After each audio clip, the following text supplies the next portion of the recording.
Hi everybody. I wanted to take a minute and talk about how you can organize your resources and activities in Google Classroom, especially when you're thinking about going over the span of an entire year or semester with your activities.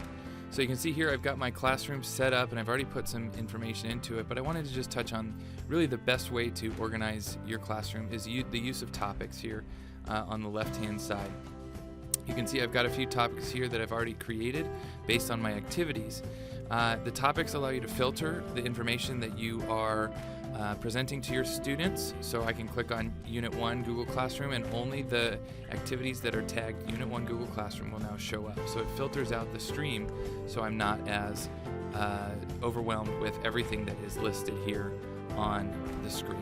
So specifically, I wanted to share about the numbering system that I've used, and there's other ways that you can do it. You can do it by date, you can do it by instead of using hundreds, you could use dots, that sort of thing. But you'll see each of my assignments has a number 203, number 202.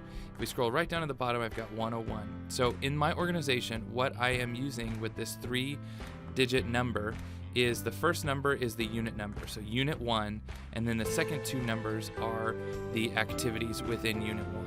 Okay, you could even go so far as the first number is the unit, the second number is the lesson, and the third is the activity. But for my sake, what I've done, first number, unit, second two numbers are the activities. So you can see that this 101 is Unit 1, Activity 1. You can also see that I've tagged this activity with the topic Unit 1, Google Classroom.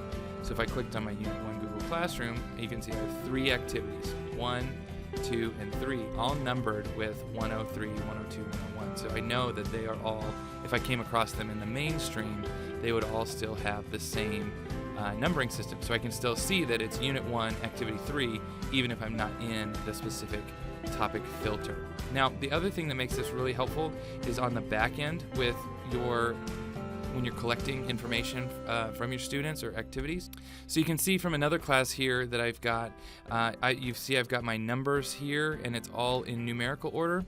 So if you think about that, if we could think into the future a little bit with this, you could see that my numbering of 101, 102, 103 would all still be lined up all throughout the year. So if I went through 7 or 8 units in a year, it would all be in order of activities from 100 through 800 and everything in between, which would be really helpful then because I can access all of those pieces of information. The other piece that's very valuable and helpful with all of this is that within the templates, you also have the ability, those templates will be connected as well, so you can have them all there.